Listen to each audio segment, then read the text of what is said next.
we received some news that has really changed our course of direction in life. And we wanted to share it with you guys because that's what we do. We share things with you. So, as of Monday of last week, I have received a letter that says that I've been terminated. So I no longer work where I did, and we are now pursuing other things, and I am moving out of the financial advising space and into some of the things that we feel like God has called us to do even before. So it was really interesting timing, because we felt like God had called us to do this next thing, and we kind of looked at each other and was like, how are we going to find the time to do that? Mm-hmm. And didn't understand, but we felt confirmation in many different ways that God was leading us to this next thing. And so it helped to give us peace or patience through what would normally be a pretty trying time. Yeah, when Jason called me on Monday and said, I've been laid off, I had, of course, that first second of, oh no, what are we going to do? Because we have 11 kids and bills, and you know how it is. But I was given a gift from the Lord, and it was actually joy. I actually felt joy, which, when you have joy in that kind of circumstance, it's not something you manufactured. It's from God. Right. And the reason I had joy is because I thought to myself, okay, the Lord is doing something new for us, and that's exciting. We have been walking with him for almost 20 years now, and we have seen him do things drastically for us to help us along to the next step, whatever that is. Sure. We jokingly say that we need a deadline to be motivated, and there's a lot of truth to that.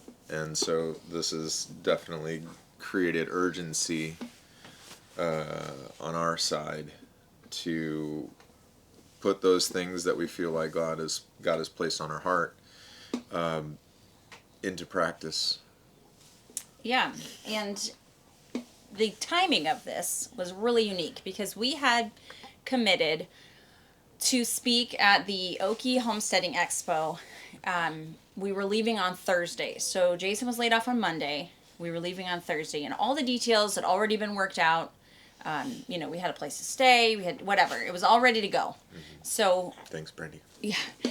So we recognized that, God's planning is perfect and so strategic in the way he does things. So Jason, on Tuesday, we went straight into, okay, this is what's coming next. He and I both have felt for a while now a heart to encourage others who are leaving the suburbs and wanting to start homesteading for the first time, and how we just have a heart for helping those people to get started. Right. Just kind of making things easier, softening those first steps. But, when he's working devoted to a job and I have my whole, thing at home, it just felt really impossible to find the time and the motivation to jump into that. Well, another factor or a thing that we were paying attention to is that we kept getting questions from people over and over and over about certain things, how we did it. And one of the things that we kind of early adopted was that we might not be the most polished, but there probably is something that we know or been gifted in knowledge or experience that could be helpful for somebody else.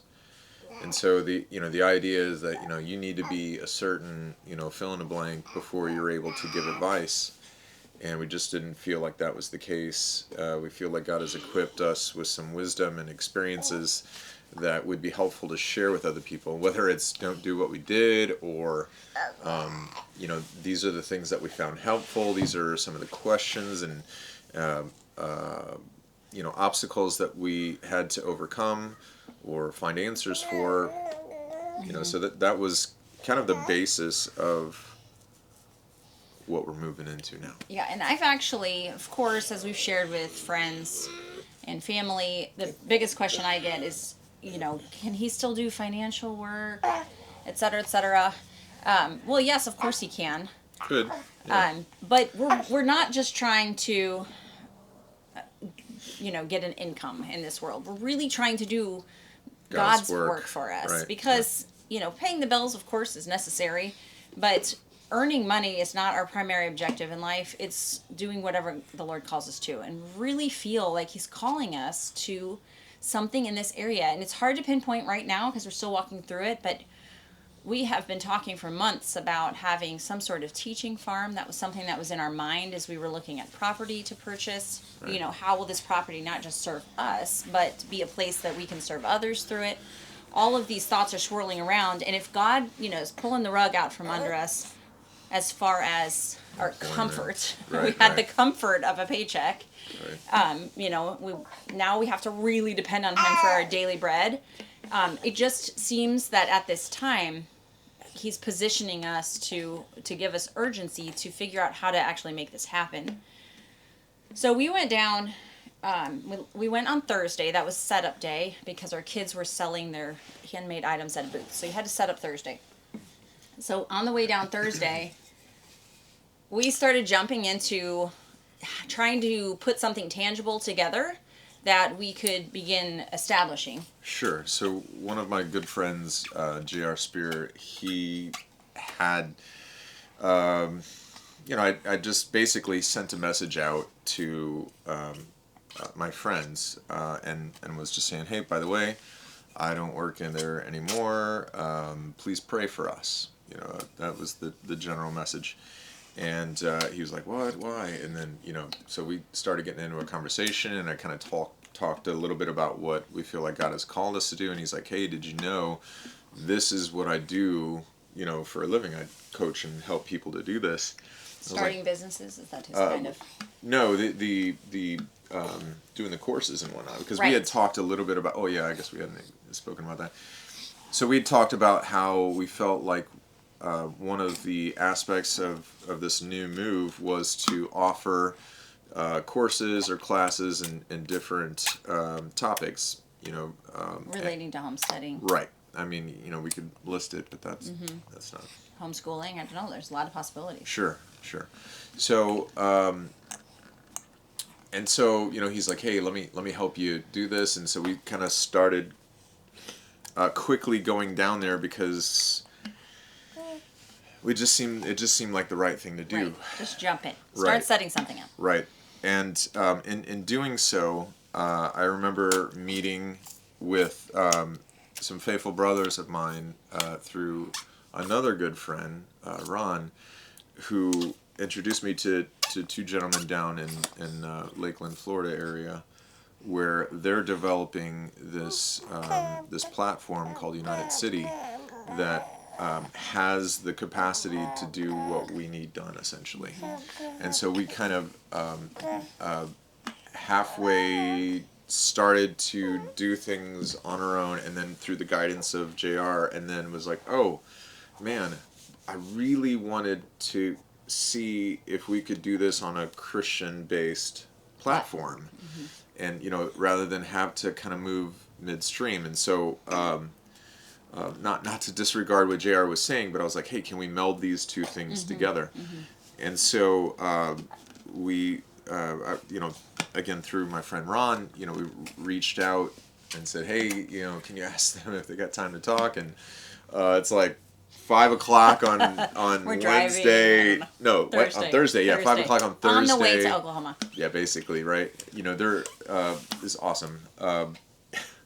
James and George are just both amazing people, and they didn't just listen. They were like, "Well, let's jump in this lake with you." Right. And we'll all start swimming together. And they were just like, "Send us this, send us that." They're such servants. They were absolutely there. Essentially serving us and loving on us, trying to get us established and set up for the Homestead Expo, because we we're wanting to have something to present, or at least have it somewhat established to be able to mention. And so we started really shoehorning that in there and setting up a website, right, a future website, which is there actually. You can go look at it. It's homesteadnow.net. Right. That Homestead Now. That's going to be our theme. Yeah, our brand. Brand, right? Yeah. Which was the name of our talk that we gave. That was chosen months and months ago. It's just the Lord works all the details out before you realize you're going to need them.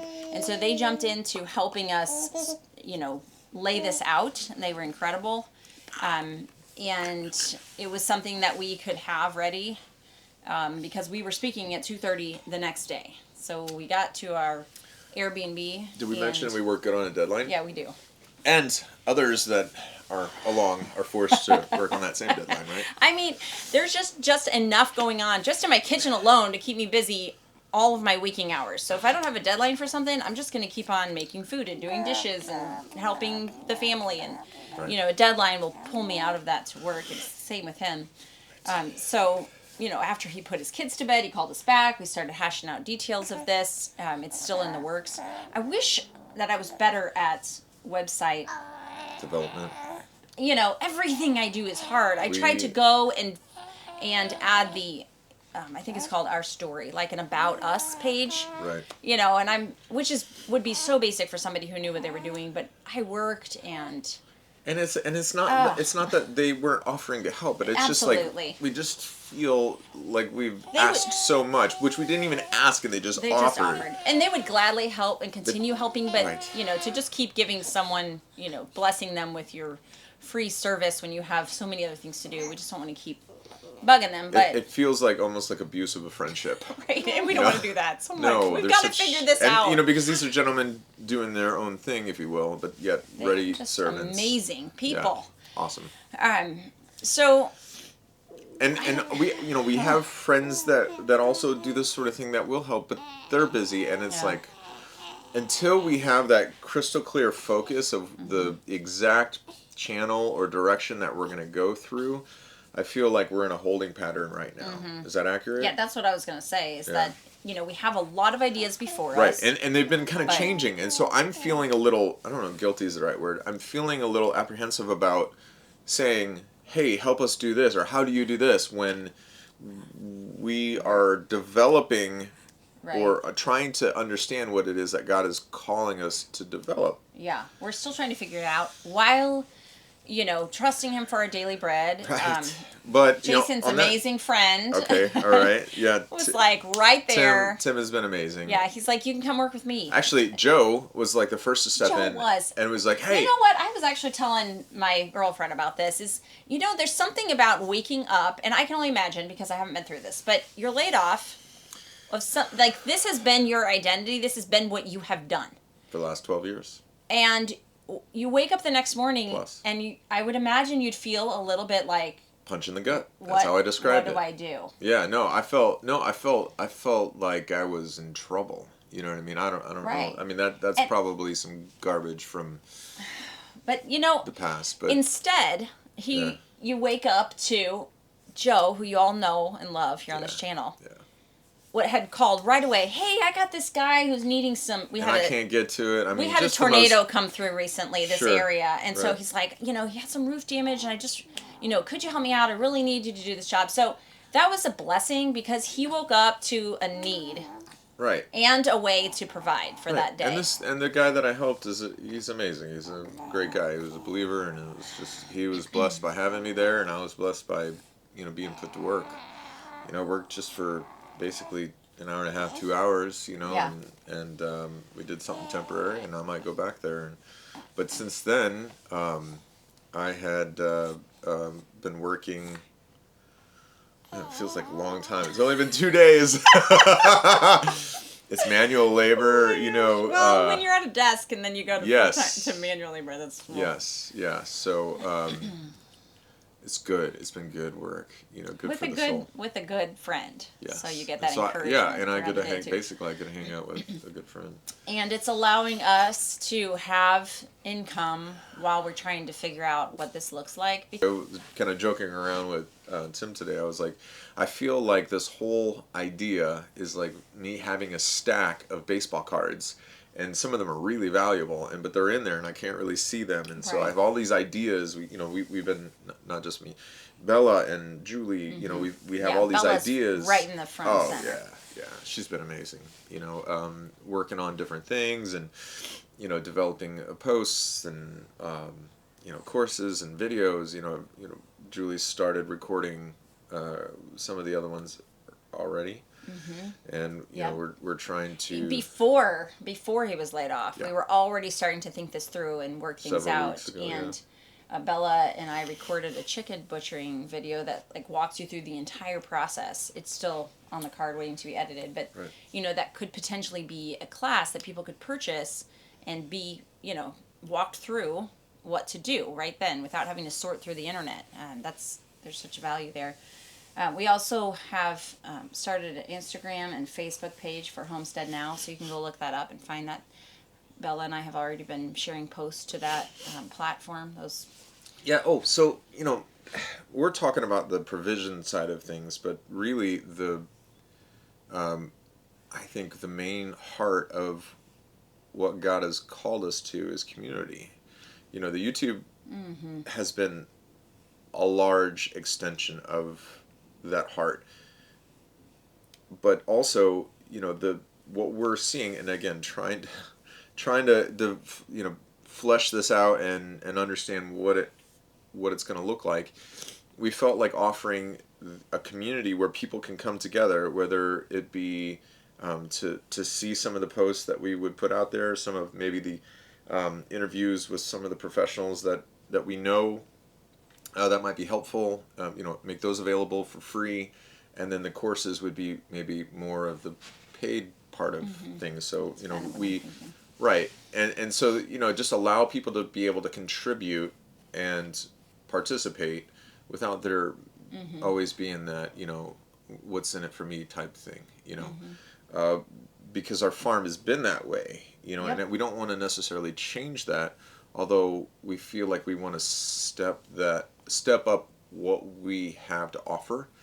And the way to do that essentially is to charge for some of that stuff, right? Because if you do everything for free, then we can't really do much and people don't always see the value in the free, right? We would have people who would say, "Oh, I want to be there next time you do that sort of thing," and then I call them and they're like, whatever. Right. But we have some good friends, one of which is a butcher, and he has offered his services to come out and host some classes, and he's done this sort of thing in his business, and he was able to charge per head, and I've kind of gauged interest before, and people are interested. This is something. It's not something that we've come up with on our own. Other people have done it. He's done it for a while. And anyway, so that's a little bit of what's going on right now. Yep. You're going to see a lot more YouTube from us, because this is an area that it has earned us a small income in the past. And when I got overwhelmed, especially when Lewis, in that pregnancy, when he was born with life, I really started to stick it on the back shelf. But Elsie has said she wants to learn how to edit videos. Right. That was a big thing. I would record whole videos and then just not have time to edit them, and they would sit on the memory card so long that they would become kind of like, this isn't too relevant. It's too dated. Yeah. Right. And so if she's helping me in that area, then I'm going to be able to get out more videos for you, which you watching videos and sharing our channel, watching the ads, we always mute the ads when we watch them for our friends. But that helps us to pay our bills. So it's just it's just learning how to exist in a different way without a salary that just comes. Just learning to rely on the Lord for our daily bread. In 2018, we packed up our house in the city and moved onto a foreclosed and abandoned piece of land on the edge of the Missouri Ozarks. The house on the property was not livable, but we turned an old workshop into a little home for our family of 9 and jumped into homesteading. Each member of our family has different skills and interests, and we work together to slowly build up our 15 acres while developing community with others at the same time. We started with chickens, ducks, goats, rabbits, learning as we went. Overall, we tend to be jump in first and figure out how to swim later kind of people. So we bought chickens before we had a coop and other animals before we had decided where we would keep them or how they would stay in. We made mistakes and learned from them. One of the things we learned about was no-till gardening, so we took a huge pile of wood chips from the electric company and began creating a garden. It didn't take long for us to figure out that we are not goat people, so with the encouragement of a friend, we sold the goats, bought a Jersey cow, and began to milk her. In time, we began putting to use the resources in the woods around us. We began foraging and preserving medicinal herbs, and bought our own portable sawmill. Since one of our main goals for having a homestead is feeding our family, we began preserving foods from the garden by canning, drying, and freezing, and learned how to get all sorts of animals into the freezer as well: poultry, rabbits, sheep, pigs. We bought beef cows and hired a retired butcher to teach us how to better process them ourselves. 7 years after we first began, we are now a family of 13, and we are taking the skills we have learned and using them to help others begin the journey into homesteading. Providing for our own family and building community with others at the same time is the vision God has given us, and we are privileged to watch it happen.